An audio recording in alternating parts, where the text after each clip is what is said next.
سلامونه درنو لیدونکو د نن ورځې تازه او مهمو خبرونو ته ښه راغلی.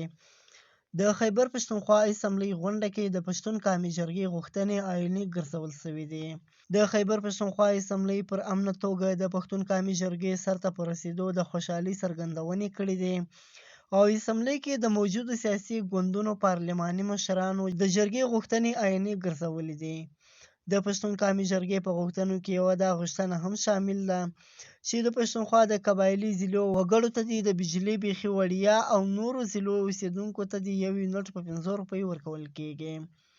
خیبر کې د ترسره شوې 3 ورځنۍ پښتون قومي جرګې په وروستۍ ورځ 14 اکتوبر د پښتون ژغورنې غورځنګ مشر منظر پښتين په خپله وینا کې ویلي وو د پښتونخوا په نورو سیمو کې د تر 80 زیاتې روپۍ په 1 یونټ اخلي. جرګې متفقه فیصله وکړه چې د نن ورځې نه پس به هیڅوک په 1 یونټ باندې تر 500 روپۍ نه زیاتې نه ورکوي.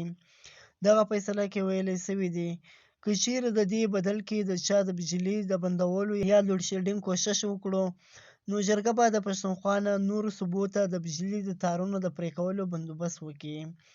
د دې فیصلې اورولو په وخت د صوبې وزیر اعلی سردار علي امین ګنډاپور هم موجود و. جرګې ته په خپله وینا کې د صوبې وزیر اعلی علي امین ګنډاپور وعده وکړله چې د ده په اختیار کې کومې غوښتنې راځي هغه به ټولې د آئین په چوکاټ کې دننه پوره کوي. په 14 اکتوبر ماښام ناوخته صوبایي اسمبلۍ خپله د معمولي کاروایي وځنډوله او په پښتون قومي جرګه یې خبرې وکړې. د سیاسي ګوندونو پارلماني غړو پر امنه جرګه کولو خوشحالي څرګنده کړه او د پښتون قومي جرګې غوښتنې آئیني او قانوني وبللې. دا و د نن ورځې تازه او مهم خبرونه. سبا نو سبسکرایب کړئ او له نورو ملګرو سره هم شیر کړئ.